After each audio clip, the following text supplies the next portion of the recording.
You are listening to Level Up Your Gaming Podcast, Episode 12, Consequences in Your Games. In this episode, we talk about consequences to actions in your games. We discuss how to use them effectively and give a proportionate response to your players' actions. We give examples of why they're important and the effect they can have on your players' behavior. We also want to make sure that all of our listeners are safe during this chaotic time. We hope that our podcast can bring some escape from what's happening around the world right now. If you'd like to participate in the discussion or leave us feedback, you can contact us at levelupyourgamingpodcast@gmail.com. Also, if you like the show, please subscribe, leave us a review, or tell a friend. Now sit back and enjoy the episode. Welcome into the Level Up Your Gaming Podcast. My name's Aaron, and across from me, he'll always teach you a lesson if you go awry, Jared. That was true for many years. Yes. For 8 years, that was very true. Oh my goodness. If you can't guess it, these all have something to do with our topic. This is why I keep doing one of these at the beginning of them. Aaron, I think they hey guys. So what is this one about? This one is going to be about consequences in your games. Consequences in our games. Personally, one of my favorite topics. Yeah. No. Before we get started on that topic, if you'd like to interact with us, go ahead and contact us at levelupyourgamingpodcast@gmail.com. Maybe you have a subject that you want us to talk about, please go ahead and send it to us. We'll be happy to cover it for you. I'd love to give you my thoughts. Yeah. And also tell a friend about this podcast, subscribe, share it with somebody else. We're hoping to grow our audience, and we hope to grow it through you. Give it to your gaming group. Tell them, hey, I listen to this sweet podcast. Maybe you guys want to jump into the GMing role someday, and then you get to be a player because they get to learn how to do this. If you want an actual good example, in a couple of weeks, I can tell you whether or not our friend Brian has successfully started a game by listening to this podcast. Yeah, I mean, like, I don't remember the last game he ran. I don't. But he has given me feedback as he's listened to this podcast. Yeah. And he goes, he's getting ready to run his game. Okay. And he goes, hey, I just listened to the podcast, so I think I got a pretty good handle on it. And I'm very excited. Like I can't wait to see what comes out of his brilliant brain. I can't. And also feel free to go back to our older episodes. They're not going to sound quite as good as this one. I already talked about that in some of the previous episodes. No, let's go over your mistake one more time. No. Are you sure? Listen, it has to involve drivers. It has to involve drivers and not using the correct mics. So they don't sound as clean and crisp as this one does. You know, like a cool, refreshing Mountain Dew. But that was good. Yeah, that was good. Okay, see that? But they do have really good content in them. Okay, so I would highly suggest you go back and listen to them. They are good episodes. But today we're going to talk about consequences in a game. I think we've alluded to it a lot in other episodes. Yeah, I think we talked about like trying to get into this last week, and we said it was. I think last week when we talked about heroes and villains, we talked about it. So we were going to put it in the hopper. So now we're talking about it here this week because it seems like appropriate to do. Seems like a million years ago. So long ago. It's been a long week. It's been a long week. How you been doing, Jared? Doing all right. You know, it's life in the business world is very different from life in teaching, and it's crazy. It's crazy, but it's it's crazy. But how about you go ahead and kick us off? So, what do you think about consequences in a game? Tool number 1: consequences have to be reasonable. Okay, if your characters do something slightly out of pocket. Right, a little offhanded. My personal favorite, and I've been through it. You know, like you say one insulting word to a seeming nobody, right, and suddenly the entire bar's gonna stand up and defend him with swords. And I was like, this guy's that beloved that they're gonna murder people. Like, really? They're not just gonna throw us a good beating. Proportionate consequences to your actions. Reasonable, you know. I mean, like for example, a shots fired call for police officers generally elicits a lot of squad cars. It does. You know, actually, my wife, who's a Disney fanatic, was just watching a podcast, not a podcast, a vlog. Oh. And there was a man suspected of having a gun on Disney property. It brought like 25 sheriff's squad cars to investigate. man with gun at Disney. It didn't bring the SWAT team. It didn't bring the National Guard. The FBI didn't get involved. You didn't have the CIA coming down fast roping from choppers. It has to be reasonable, especially on timing and response times. So the average American response time for a police call to service for something that is an emergency is generally about 4 minutes on your average. Now, granted, in some locations, that's way, way, way, way, way higher. If you live in the city of Los Angeles, New York, Chicago, calls for service, even for emergencies, can be much longer. Or if you live out in the sticks, where even at 80 miles an hour, it takes a squad car 20 minutes to get to you. So the reasonableness not only comes with the amount of force that you're going to bring to bear, the speed in which it comes to bear. The city guard might be around the corner, and that happens. I mean, sometimes the beat cop is standing at the donut shop across the way when you tackles rob the bank. you when you run out of the bank. Exactly. It happens. Yes. It just doesn't happen that often, and it's not 40 cops. It's those cops are going to take a long time. That the star marshal, might take 3 light years, even though it's a distance, not a time. 3 parsecs. There we go. But even that's a measure of distance, not time. But it's going to take him a second to respond, and really, even if you find what your characters did warrants a rough thrashing, you were trying to go for the heroes game that we were playing last week, and they're just going out of pocket. They're just going on their own way. Even if you want to throw that huge retaliation, you have to be, instead of reasonable, measured in your response. Exactly. I mean, you basically you want to make sure that, as Jared said, proportional to the action that you have. And the other thing too is that you want to consider which actions you want to invoke consequences on. Okay, I think it's really important that you don't always invoke consequences. I think that there's a lot of things that could happen within a game that deserve consequences. There's also a lot of things in a game that maybe you say, I don't want to bring down consequences because this would be a major detractor within this moment of the game. So I think that finding the time to inject the consequences is really important in the game itself. And that's a great point.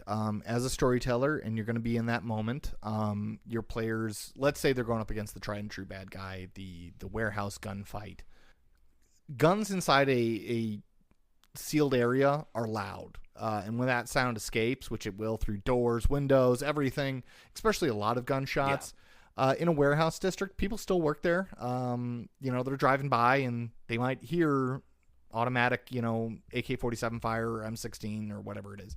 They're going to call the cops. Yeah. But this is your moment. This is the pinnacle moment, let's say, where they're finally fighting the villain. Mm-hmm. And shots are going between each other, or laser beams are being fired.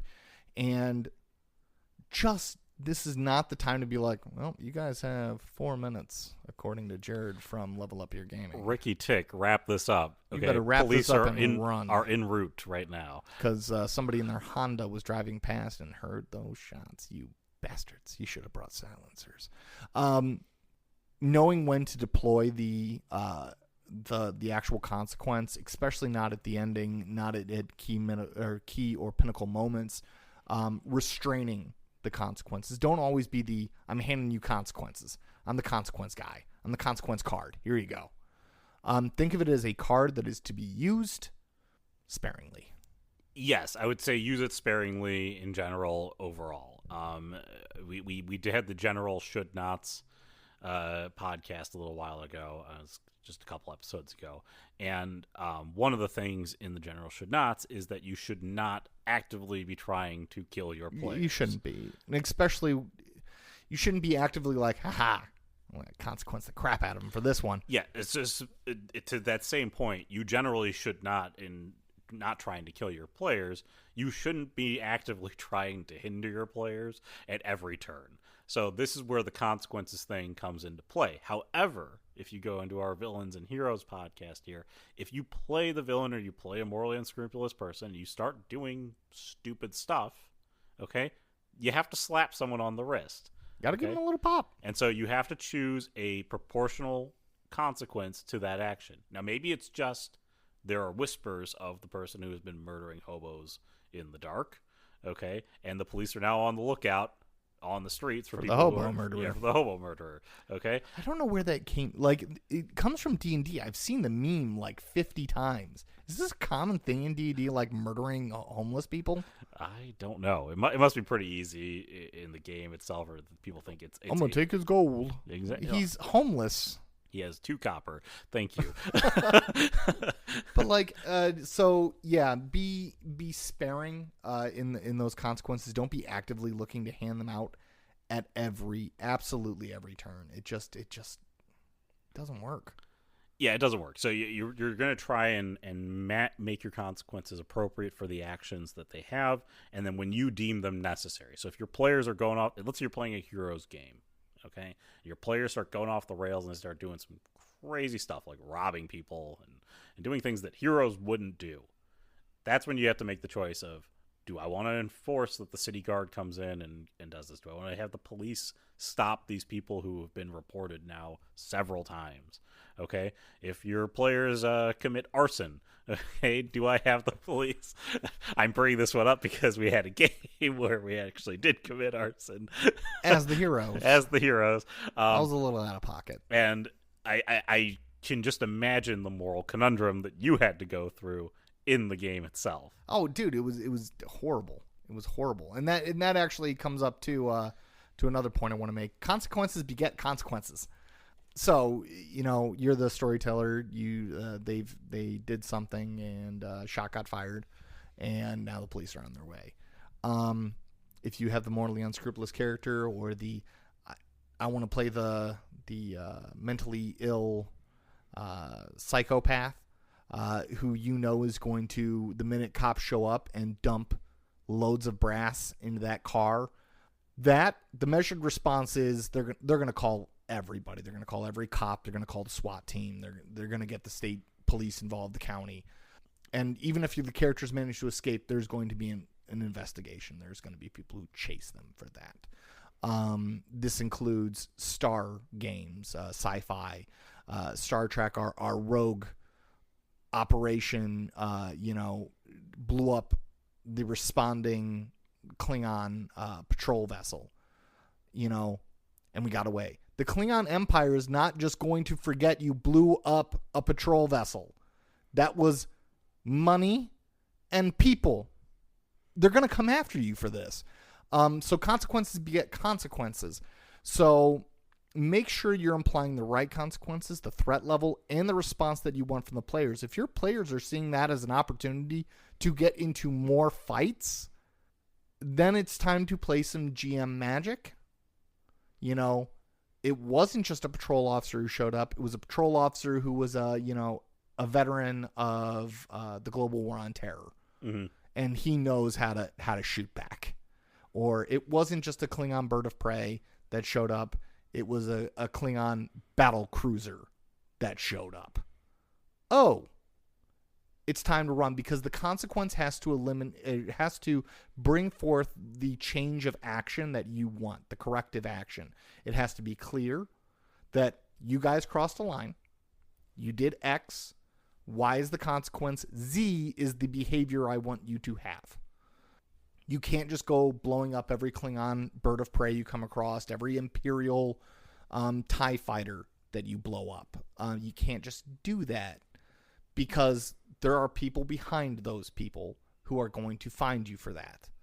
Exactly. Consequences beget consequences, and this even can be worked with vengeance. And it creates sometimes new villains. Villains that have vengeance. I mean, like, it's such a powerful emotion. And you go into building a better villain. I'm gonna go reference it right now. Bam! These his things motive: here, you killed my brother. So now your consequence is that you have that villain there. And I mean, we've had different levels of consequence throughout our games. I think that the one thing that I've seen though is that sometimes the consequences are going to be so grave and severe that it will result in a total wipe of the players. I mean, it's inevitable. Like Jared just mentioned there, that if you're going to sit around and wait for the cops to show up to then start shooting the cops, like your players at that moment, your players have decided that is a point where your players have decided we are abandoning the game. We are abandoning anything that our players were supposed to do. Wipe them. Okay, use all of your GM magic. Everyone's rolling crits. Wipe your players. I don't care. Like, don't even make it fair. Well, I mean, like you can still make it fair, but eventually you're going to run out of bullets. And as we saw with the North Hollywood shootout, the cops will drive to a local gun store and essentially rob it for all of its ammo. Yeah, it's essentially you just keep having more police show up, and you have more escalating variants of police show up until you eventually eliminate your players. So they got their big old hurrah and fight, and then give them that bad ending. Give them that. Yeah. Go to the endings section that we had there. Was that in the it's the planning a game?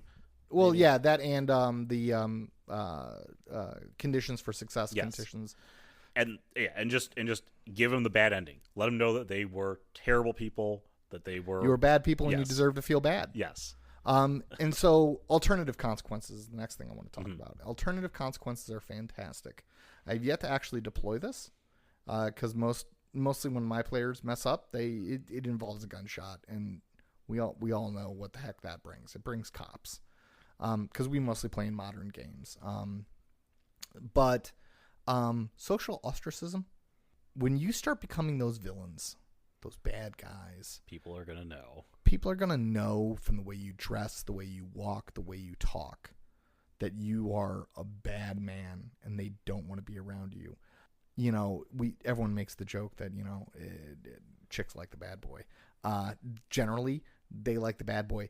They don't like the one who they think might murder them in their sleep. I'm just saying that's a little too bad boy. It's the social ostracism. It's the people stepping away and saying, I don't want to deal with you, man. There are even criminals who won't deal with you. Like, dude, you're crazy. Let's say they escape the cop shootout. I don't want to get any near you. Why? Because the FBI is going to be hunting you for the rest of your life, and the last thing I need is the FBI showing up at my door. I don't need the Empire sending their what are the highest level of stormtrooper? I don't know. I don't want the royal guard of the Emperor showing up at my door with their vibro sticks and chopping off my hand looking for you. People will get away from you, even ones that you trusted. So taking away those allies, taking away those friends. Dude, I don't want to be near you, man. Crazy. You're nuts. Even if they don't do something so great as to elicit like, oh, the FBI is hunting you. It could just be, man, you shot and killed a person. Like, we're not friends anymore. Like, you find out you could be friends for years, and it's like, dude, you murdered a person. I'm going to turn you in. Heck, my wife and I just finished watching a show on the Unabomber. Right? His own brother turned him in. And, like, his own brother was interviewed, and he's like, I still love my brother to this very day, but I had to stop him from hurting people. Like, yeah, that's a natural consequence. So there's other consequences that can come about. Yeah, there's some fun consequence. Oh, go ahead. Oh, I was going to say, the whole point of the consequences here is curbing your players' behavior. I mean, like, say again, so with proportionality and then also changing social interactions and cues, your goal is to try to push your players back down the right path. So that's why you should be enforcing consequences sort of early when you start seeing the bad behavior happen, because I guarantee you if they start enacting the bad behavior and they just kind of dip their toe into the pool, they're going to go jump into the pool later on. Believe it or not, this is actually a teaching thing. Even though I question a lot of educational science because there are just too many variables for people to track. But they say it is not the severity of the punishment that corrects a child's behavior. It is the rapidity with which you bring consequence. How fast. Like Timmy puts his hand near a Bunsen burner and you're like, stop. That real quick. It's not the you're suspended for 6 weeks. It's the I was quick, and you're in detention right now because you even joked around by putting your hand near the Bunsen burner. Yeah. And that is actually more proven to correct the behavior. So it's exactly what you said. It's responding at those early stages. Yeah, so for example, in our newer game here that we're running in the investigation game is in the one that I ran, we had Ken had pulled a fire alarm, and I had to call and stop a bunch of stuff from happening because there's a big old I mean, this is modern nights, so that's going to call law enforcement to a scene.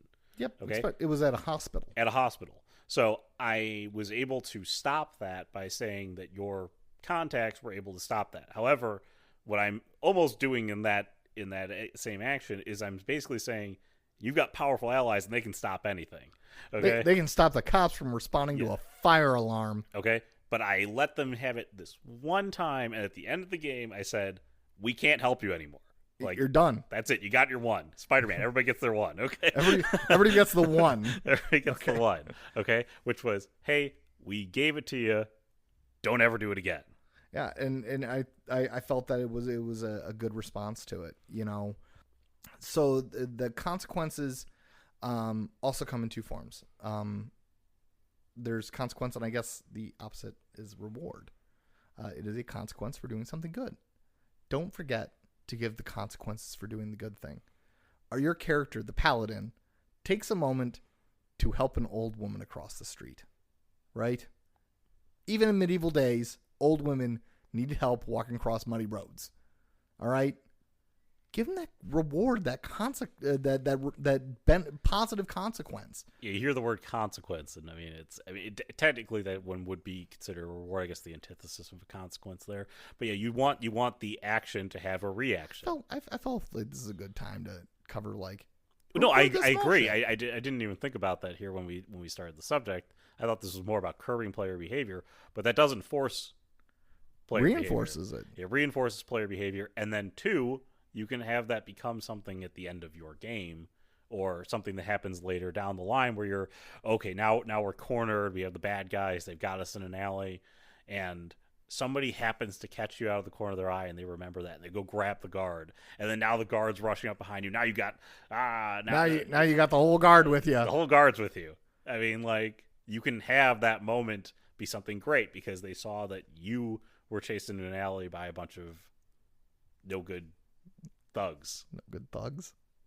No, you dang no good hoodlums. What are you, 70? Dang no. Jared, I'm talking about the jitterbug and other things.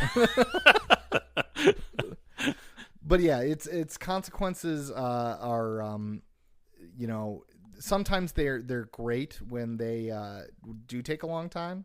So going back to the, I guess, punitive consequences. Sometimes it is the rapidity, but sometimes it's nice to just give them a jot later about it. The woman that they knocked down while robbing, or I don't know, just running after a bad guy that, some woman they slammed to the ground, turns out to be like their personal accountant and just takes all their money or just puts it into bad stocks. Mm-hmm. And oh crap. My character has vast resources. Well, you have vast resources from playing I don't know what the Star Wars version of the stock market is, but the stock market is a gamble, and if your accountant puts it in the wrong places, you're going to be in a little trouble. So that a little bit down the line, having that consequence come into view a little down the line, oh man, shoot. It can help curb. You can do an initial and then a follow-up to kind of reinforce like, hey, don't be playing like that. Yeah, and again, make sure that you're curbing the right behaviors as well. Don't be curbing a player because you don't like the player. Okay? Which I have seen. Which is very important because you don't want to just make you basically don't want to out one person because you don't like the player itself. Yeah, it's got to be as a result to the action itself. If a player has outsmarted you, do not enforce consequences on them because they have not actually done something bad. They've just thought of a different way of doing something. I'm saying this now because a lot of people will see that as being like, you outsmarted me, and how dare you do that, and I've got to enforce consequences on you because you shouldn't be thinking in that way in this mode. I only want you to play this way. Yeah, don't be like, oh, you're trying to take path B when I want you on path A. Don't start clipping paths by using consequences. Let your players free. Let them roam, because you never know what they're going to get into and how that enlightens your story. Consequences are meant for curbing behavior. Yes. A specific behavior. If you don't know what you're trying to tell your player not to do, for example, I think pretty much all my players know that I don't do anything for an asinine reason, and that actually brings me into my final point: asinine consequences. I have unfortunately been under a storyteller that was like, well, you didn't pack a second set of AAA batteries. Your night vision has gone out. This is what you get for not packing your batteries. Like, are you freaking kidding me? That's so ridiculous. And that's like literally saying like I want to make sure that your night vision goggles do not work, so I'm just going to make this random thing up. In his mind, he was correcting our behavior for not checking our equipment. Well, you didn't check to make sure you had rope. Like, dude, I always keep rope in my pack. You didn't say that you weren't bringing it. Like, are you kidding me? If there's gear that your characters almost always carry, and like, oh, well, you didn't say you're wearing a watch today, so you don't know what time it is. Are you kidding me? My character description might not have watch on it, but who doesn't wear... Okay, there are some weird people who don't wear watches. But you got to know what time it is. Everybody has cell phones these days. There we go. There's another one. Like, oh, you didn't bring a cell phone charger. Your cell phone's out. Like, you didn't implicitly say that you charged up your cell phone last night. Yeah. Everyone charges their cell phone at night. That sits more in the area of nefarious on the part of the GM trying to take out their players, more so than like the players being forgetful about something. Like, there's got to be a standard set of stuff the players need. Now, if you're like in a dark forest and you're like, I always pack my night vision goggles. Yeah, okay. You can't let your players get away with that. But what I'm saying, even like in a survivalist apocalyptic world where like equipment is a big thing, then you, as a storyteller who is the guide, the supervisor, the fun bringer, right? Because the story of the survival of apocalypse isn't who remembered to check the cupboard for batteries. The story of the survival of the apocalypse is who remembered to, I don't know, check the cupboard for canned goods. Yes, that's a fuck up and deserves like if that's what you're going for in that game, is teaching your players survival and they love that, then yes, you don't check the cupboard for canned goods, you're in trouble. I didn't check the fire alarm for batteries. Don't curse me because I forgot something. Yeah, this goes more into like details in your game, into the level of which you demand detail-oriented work from your players. If you're going to demand levels of work there, you best have a session 0. You best talk about this with your players, because your players need to know that you are going to be like, where's the other set of batteries? They got to know. They got to know. They got to know. They got to know that they got to think of every little thing that they're packing. Like, they're packing for a trip. Also, expect planning excursions to when you're going to go to, the cave of Ura, okay, to be Ura. The cave of Ura. The cave of Ura, okay. So when you're planning that now expect your players to take like half an hour to write out a list of crap. Yeah, prepare for them to be bored for a whole freaking session because you're known as the master of consequences of inasinine shit. Yeah. Again, what you say is you're bringing general stuff, which includes the battery change, all that craziness, okay? And then you're also saying, do you want to bring anything special, okay? Yeah, special being the key term, because, like, don't be the storytellers like, your consequences, you didn't write down shit on your character sheet. I'm I'm punishing you for that. I'm trying to correct your behavior. That ain't gonna save you from a player's rage of like, dude, my character wears shoes. It's a given he's wearing shoes. I am not homeless. It's so beware of asinine, consequences, because you're trying to either, one, imply a higher state of realism. You're trying to get your players to be more into listing out their stuff, how many rounds they carry. Unless that's going to come into it. Remember, your main objective is fun, and that's the big thing when it comes to consequences. Your main objective is fun in the end, even though you sometimes need to slap a hand, because the reason that you're slapping a hand is not because, they are bad, you are good, I am right, you are wrong. You're slapping a hand because if they continue going down that road, the game will become less fun. This is why you initiate consequences.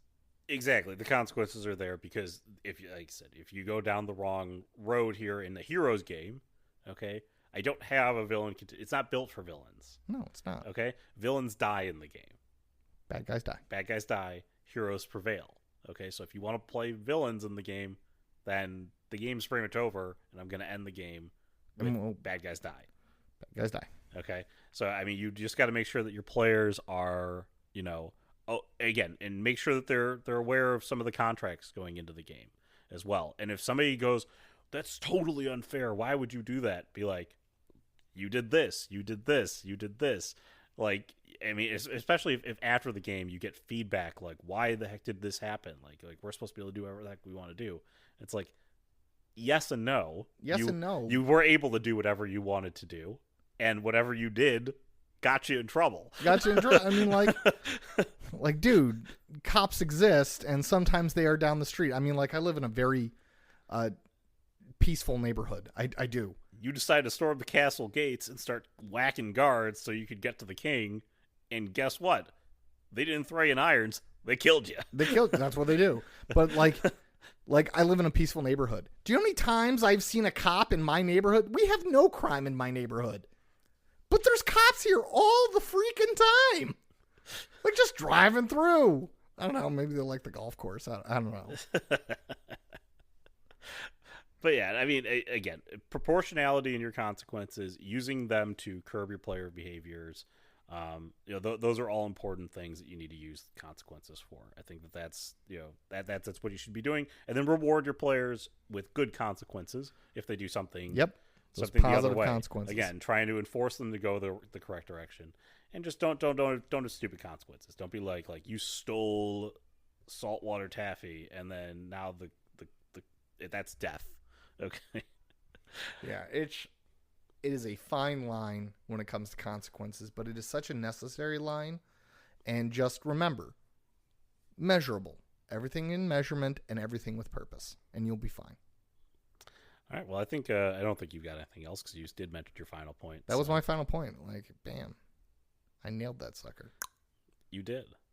Well, thank you all for listening to the podcast. Once again, you can get to us at levelupyourgamingpodcast@gmail.com if you want to give us feedback on the episodes or something you maybe want to hear about. Maybe you want to comment on one of the episodes we've done. We'd be happy to interact with you with that. Otherwise, subscribe, write us a good review. Talk to a friend, show them the podcast, show your players this, and try to incorporate this into your game. But anyways, for Jared, I'm Aaron. Have a good week, guys. Have a great week.